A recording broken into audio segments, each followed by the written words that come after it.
大家好，今天跟大家一起学习南怀瑾先生以2首禅诗解读至情的境界。太湖36000顷，月在波心说向谁是至情的境界。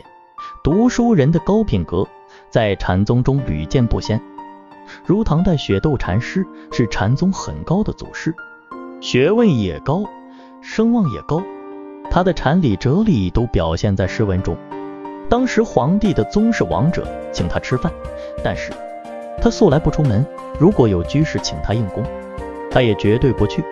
请出家人吃饭或送礼叫做供应，出家人接受叫做因供。有一次一位王者请他，十分恳切，无法推辞，只好虚与委蛇，说过几天再去。但雪窦第2天派人送一首诗给这位王者，居士们高夜未期，且为言时最相宜。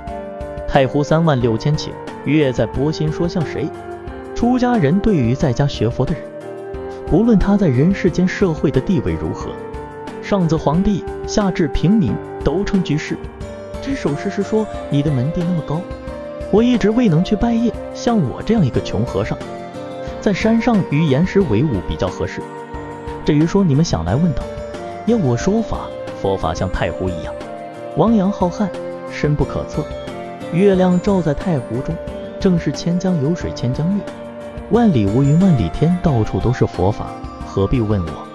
我又能向谁去说呀？摘自孟子与滕文公告子，慈悲就是情的转换，把情、爱、欲解脱了，无条件的爱护一切人，连爱的观念都没有的去帮助一切人，这是慈。这种慈是不给你烦恼，但是文学境界的多情常给人烦恼。比如有个名句，你们爱文学的可能遍查典籍也找不到出处，其实出自一本小说《花月痕》，你们可能很少人读过。他用的名句很多，假托男女情感，描写社会百态，其中就有2句，多情自古空遗恨，好梦由来醉一醒，已经成为中国文学的俗语了。这小说的作者是清代的魏子安，明学人，字自敦，福建人，是位名士，在小说上的化名叫为痴珠。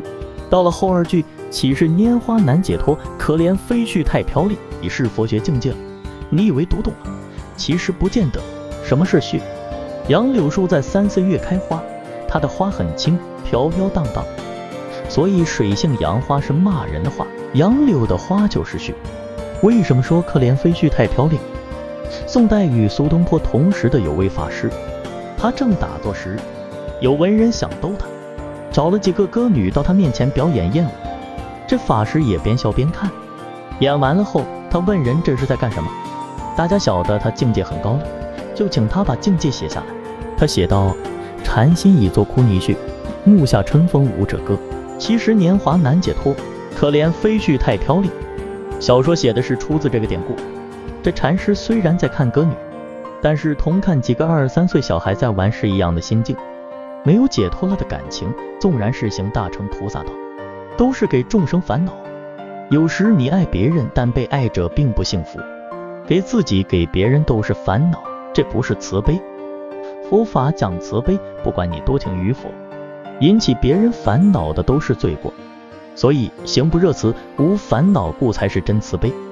上面引的这些诗词，都是文字般若对于情与无情的了解。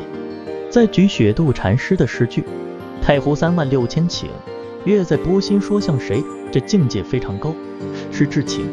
普贤菩萨行愿品所说，虚空有尽，我愿无穷，也是至情。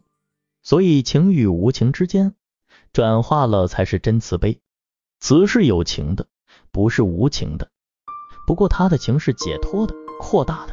摘自维摩诘的花雨满天。